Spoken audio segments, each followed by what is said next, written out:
So today, Reverend Barbara and I were going to have a conversation with you, and so I thought I would have a conversation with you, actually, and engage. How many of you attended some of my classes before? Yeah, a few? So it's going to kind of have that vibe to it, if you're willing. You didn't know, I'm going to church on Sunday, am I going to school? Oh my gosh. Our true nature is already free. Agree? Our true nature is already free. Freedom is not something that we earn. We start thinking that we do, but it's not something that we earn. It is our divine inheritance. It's already ours. We came into this signed contract at this existence, claiming and already knowing that. Eric Butterworth, how many hands know Eric Butterworth, are familiar with his work? Good. Eric Butterworth, one of our core teachers and Unity minister, said this, and this was a change point for me. You are not a human being trying to become spiritual. So many of us strive to go to church or read a book or try to expand my spirituality. We hear it all the time. We do it. You are a spiritual being learning to navigate this human experience. Isn't that a flip of maybe what you had thought? We're learning that because we're in the experiment of being human and navigating human beingness. But we are spiritual beings already.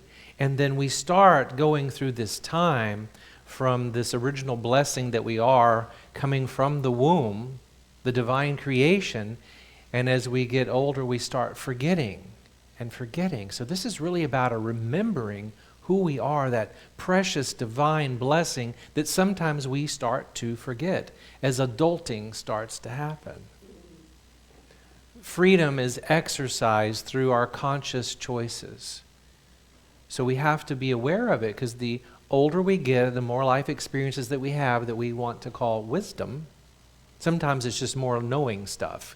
But true, deep wisdom is really about remembering the sacred being that you are. Another one of our original teachers in New Thought that Myrtle and Charles Fillmore were aligned with was Emily Cady, if you're familiar with her. Lessons in Truth is a classic. And she began talking about every thought, every word, every action is an opportunity to choose truth over fear. And that actually became our principle number, anyone want to know? Principle number, our thoughts create our realities. Principle number, Unity. Linda? Come on, Unity students. Three, yeah. Yes? Linda wins. The creative forces of our thoughts come forward, and all of a sudden we look around at our reality. How am I living? Where am I setting up camp? Where am I setting up house? What environments am I in? What am I subscribing to?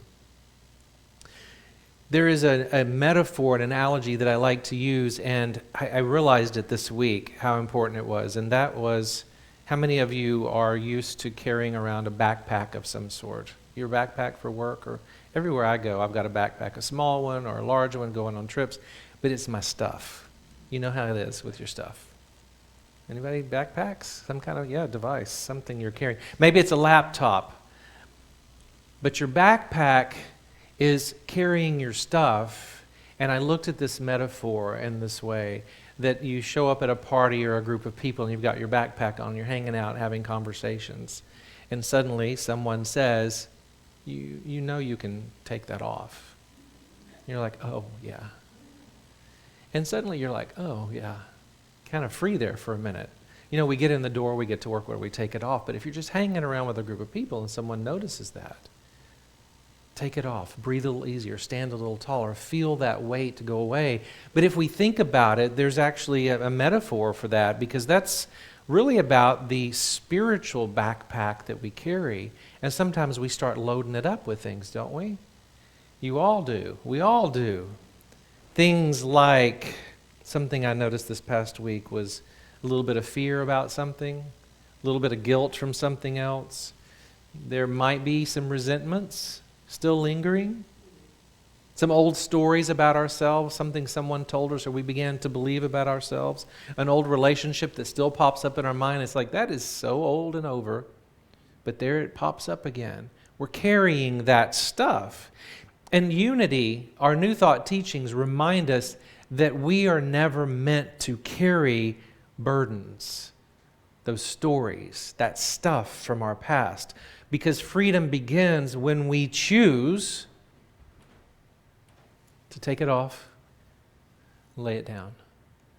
Do you feel the difference in that? When we let it go. So much of our lives is through that filter of the stuff that we carry. Eckhart Tolle, another author that I appreciate so much, talks about letting go creates freedom. There is a divine visual. Just think of this. The universe is constantly wanting to fill the void, constantly wanting to fill our lives. Kind of like been to the beach? You pull the sand back at the ocean and it comes and fills that in. So the universe is always wanting to fill that in. But if we've got stuff or blockages, how are we able to receive all that we're looking for, all that we're asking for? I'm wondering, was this similar to...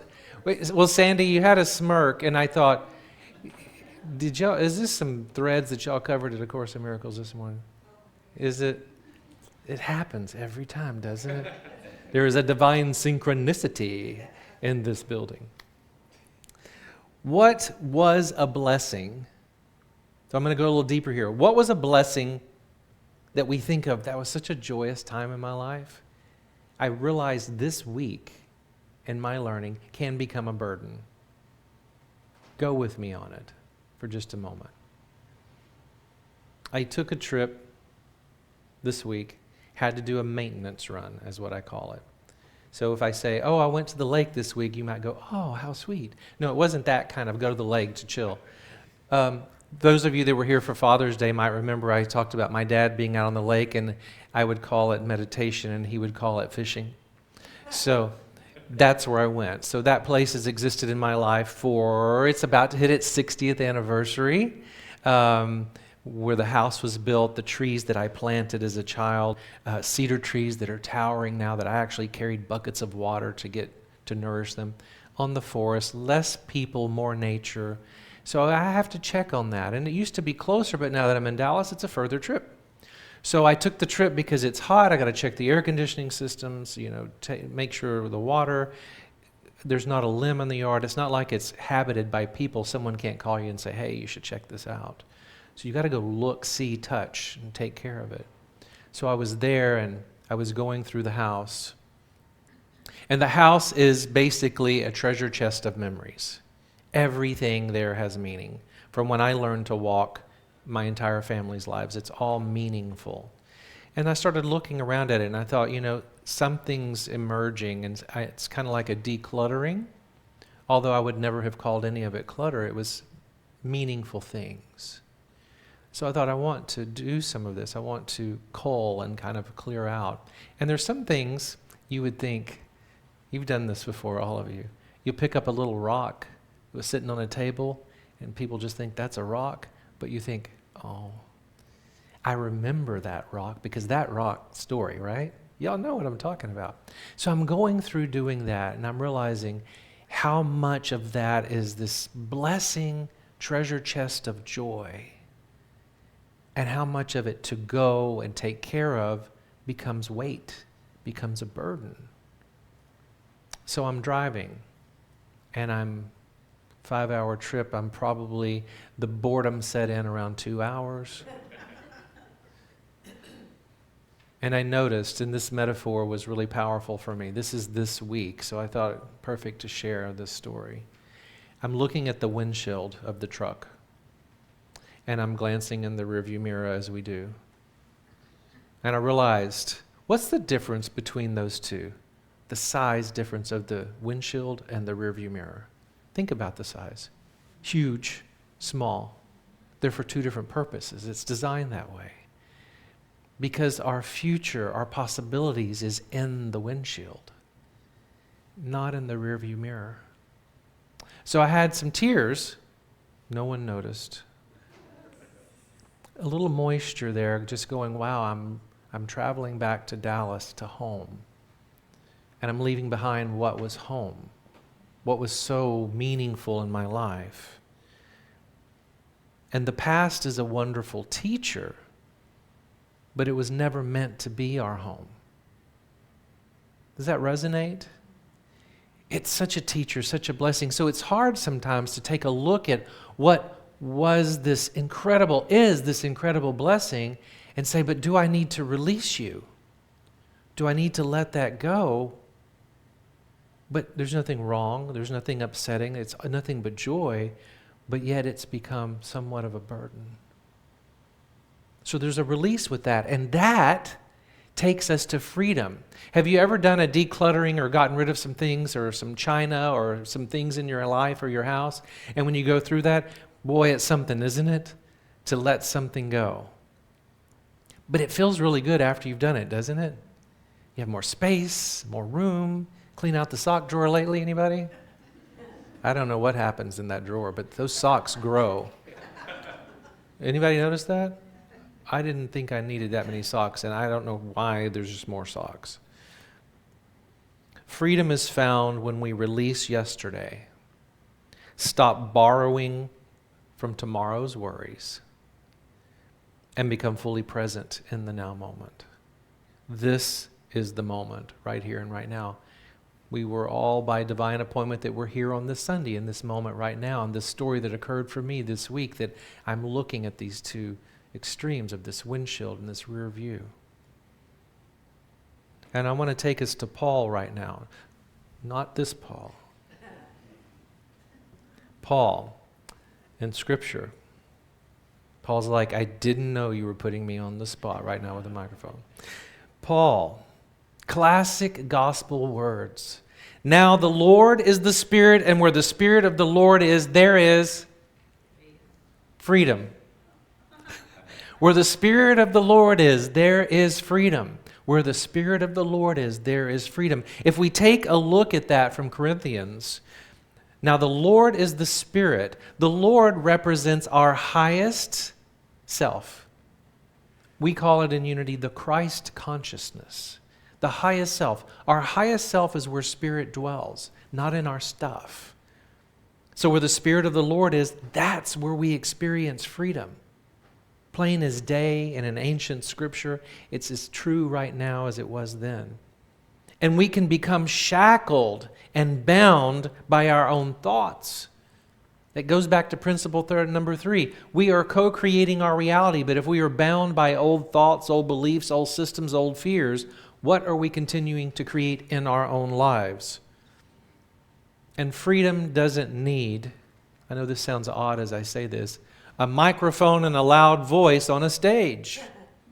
Freedom is an internal quiet process that we become more and more free. It's a liberation of the heart that happens the moment we remember who we are.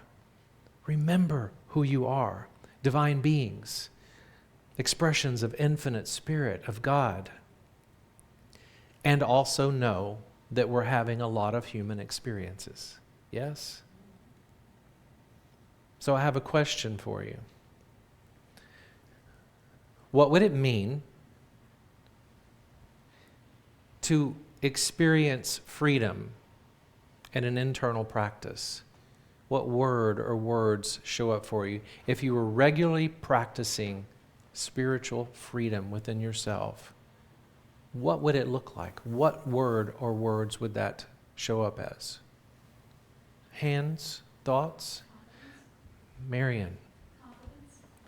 Competence. If you were expressing spiritual freedom, it would give you confidence. Yes.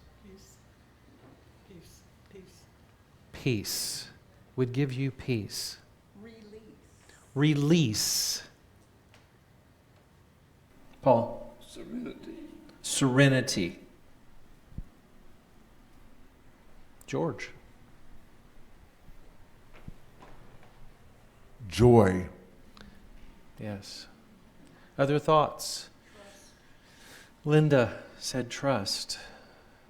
If we were practicing freedom, do you hear all those words?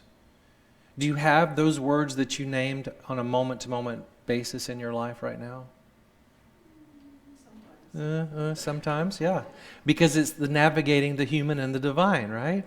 When you're grounded and centered in yourself, yeah. But when I'm out of it, or when I'm around other people, we want to put it on other people, other relationships, other stuff. But we can become grounded in that. What is freedom? Does anyone have an answer for that? What is freedom? The ability to choose. I love that. What's freedom? What is it? Define it for me, Mark. Go ahead. It's a release of bondage of yourself. A release of bondage of yourself, yeah. What is freedom? It's a blank page. It's an open space. Blank page, open space. Wow. That's a good visual, too. Scary too. It's scary, too. Yeah. Maybe we don't do it as much because, like, I'm going to step out into this open field, this blank page, and create and write something new. What's freedom? No fear. No fear. Well, that's easy, right? It's the power to do anything. The power to do anything. Nikki, what are you thinking? What's going on in that mind of yours? Something stirring. I can tell. Truce with ego. Truce? A truce with ego. Truce with ego. It's a part of us, but doesn't have to be at war. We can kind of lock arms a little bit, right? Yeah. Thank you, Drew. So what keeps us from it? What keeps us from stepping fully into that freedom? Staying in the ego too much. Staying in the ego too much, and your previous was fear, right? Kind of both the same. What keeps us from it? Sandra, you're nodding. Ourselves. Yeah. The whole front of the church turned around and said, "She's here." You can't keep her away no matter what happens. What keeps us from it? Lack of remembering. Lack of remembering who we are. Yes. Dorian, you got something? Expectations. Marion, Imposed or from the world. say that? Expectations imposed on us by the world or by ourselves. Yeah. I was going to follow with expectations of society, the norms, Expectations of society. or what we think is normal. Or what we think is normal, yeah. Y'all have anything here? What keeps us from it? How do we get to it? You know, because this whole weekend and leading up to it, you know, the 250 years, and we talk about what a nation has done, and it's such a celebration, but we're also looking at what freedom means for us. How do we practice it? So if you were going to put it into a practice plan, how would you practice freedom? George is ready for that one. He knew it was coming. What's your practice plan? To stay in the now. And is that super easy? Stay in the now. My gosh. That's something. How do we practice it? To know that if I'm not in my comfort zone, to know if I'm not in my comfort zone, I am playing with some kind of false belief. If I'm not in my comfort zone, I'm playing with some kind of false belief. Yeah. Because when you're really at ease, when you're really just kind of tracking right along and in the flow, you're right where you're supposed to be. And when you're not, yeah. I have to break it down. That's me. I enter processing. That's your board president right there with that wisdom. What else? How do we practice it? Sandy, what are you thinking? How do we practice it? Here we go. It's heart-centered, Okay. and for me, it's a literal shift from my intellect to my heart. Yes, yeah. Oh, because strategic planning? Yeah. And strategic planning and putting it together and spreadsheets. It's got to start here, and then the spreadsheet can kick in. Yeah. It's got to start here. Sticky notes. Oh, yeah. Get it all. Get this got to happen this time. And we need all of that. We absolutely need all of that. We need a balance. I think it was the history of Christianity or my homiletics teacher both would say often, it's when you can get head and heart and balance, then you're on track, where they know where they go. It's a truce, really. Other thoughts? How do you practice it? What's your practice for freedom? What will be your practice for freedom? How will you be mindful of it?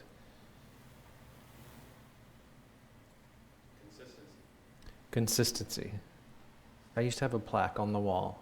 Consistency is the key. For really anything. Consistency, yeah. Love that. Back to the old word pause. Pause. Yeah, Drew said pause. Sacred pause. Jamie? A willingness. Yeah, willingness kind of goes hand in hand with trust, really, too. I've got to have a willingness, and I've got to be willing to trust faith and step into whatever this is on that blank page. Yeah, Paul? Letting control of other people, letting go, letting go of expectations, control. Letting go of control and expectations. Oh gosh, that's hard. It is. Yeah. What's that? To be able to love the good and bad in ourselves. To be able to love the good and bad in ourselves. And to recognize when we do that to ourselves, and we place parts of ourselves in categories, in these polar opposites, when they're just aspects of ourselves. What else?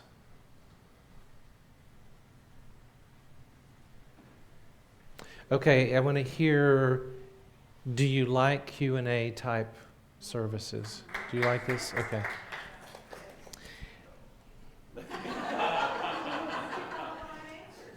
Leave it to George. Leave it to George. Freedom. I want to take us for a moment. I'm going to leave this by you, Megan. I want to take us for a moment back in time, because I want to bring us into our co-founder, Myrtle Fillmore, what she said in July of 1901, 125 years ago, and what she declared boldly. But first, I think we need to think, rather than just taking someone's words from 1901, go back in time. What's the nation that we live in? Some of us weren't born. None of us were born. I just went into some kind of time warp there. 125 years ago, I'm just going to run through what was occurring just as a little trivia. It was a new century. The nation entered the 1900s. There was a lot of optimism and great change happening. A brand new president came in. That was President McKinley. McKinley was assassinated. And coming right into him was the vice president, the youngest president in history, Theodore Roosevelt. Industrial and technological growth was occurring, and we're talking about electricity. Today we think industrial and technology, but that was electricity. Telephones, automobiles were just coming onto the scene. Motion pictures. Now we were getting into talkies. And it was transforming everyday life as America became an industrial powerhouse. The automobile age was just beginning. The newest car on the road was I missed it. Let's see if you get it. No. Oldsmobile. Yeah. We had one, not the 1901 version. We that in the 70s, the Oldsmobile. The Oldsmobile came onto the scene, but most people couldn't afford a car because it was brand new. Most people were still traveling by horse, buggy, streetcar, and train. So that's the way it looked. The Wright brothers, not quite there yet. It would be 2 years away from a flight, and the commercial travel would begin another 13 years later in 1914. So we're still sitting in 1901. The nation was changing. Cities were growing rapidly. Immigration was coming in waves. I spoke a lot about that on Father's Day. Reform movements sought better working conditions, education, government accountability. Things were moving so fast. Limited voting rights. I mean, drastically. Racial segregation was legal, acceptable, and the norm. And it would take more than 60 years. Think about that. Before a landmark civil rights case would dismantle it or begin to dismantle it. Medicine and science, there is no penicillin. There are no antibiotics. There were no MRIs, CTs, organ transplants, obviously computers, internet, cell phones. Many of the advances that we now take for granted were still decades away. But something big was occurring because we were advancing so quick, but people were looking within themselves because, as Myrtle Fillmore understood, when you're faced with tuberculosis, you're at a doctor and they send you to a hospital that was basically for the dying. And she had 6 months. Her and her husband were distraught. What else can you do but go within yourself and say, I will either succumb and give up, or I will do something with this? And so New Thought spiritual movements were emerging, and that included Unity. Charles and Myrtle Fillmore are co-founders, and invited people to embrace a new consciousness. And it was always rooted in faith, whatever the tradition was, but to know your faith. It was rooted in healing, which was so needed and still so, and possibility. So 1901 was a turning point where real progress was made, but it was almost as if people really needed more so to go within themselves because that's what they had. And at this time, now you have the context of what we looked like. Myrtle Fillmore became bold with what she knew to be true. And in July of 1901, she spoke boldly about what it means to live from that freedom that she understood. How many of you have heard Myrtle's declaration? Maybe, at some point in the past. So here's her words. We will declare ourselves no longer yielding and in the service of fear and anger, impatience and selfishness, and bad habits, but we will know the truth that makes us free. And we will let love be the goddess of our liberty, and kindness will be the father of our country. Then pain, disease, sorrow, and want can never find a foothold, and we will be a glad people. And she mentions patriotism. She says, and our patriotism will vent itself in remembering where the Spirit of the Lord is, there is liberty. She goes on with some clear statements. We shall think thoughts that are free and fearless and true. Y'all name some of that. We shall not rob ourselves of our divine birthright. And we shall not allow any mortal to rob us of it. We shall stand by the truth, for its seed is in itself. And with great vigor, she said this. So get on fire with that. Let it be your first, last, and only thought. For what you know about Myrtle Fillmore and her healing letters, there was almost a passive, demure softness. But in this, the way it's written, the way it was talked about, was with strength and vigor because she needed to know this for herself, but she needed everyone around her to know this. Do you feel the strength in those words? Get on fire with it. So I'm going to ask you, with the power of the I am, and anything we follow with the I am is an affirmation for us, to say, I am free. Together? I am free. So remember the power of I am, and what we follow it with is a divine declaration. Together, I am free. I am free. Now, if you would, and if you're able, shift your body energy just for a moment, and if you would stand. Feel firmly on the ground. Feel the power of the I am and say, I am free. And those are affirmations you can use throughout your life at any time. You can just be in a situation, a moment you're about to write the new page. Whatever it is you're stepping into, a place of vulnerability, and you can just center yourself, take a breath, plant those feet, and together, I am free.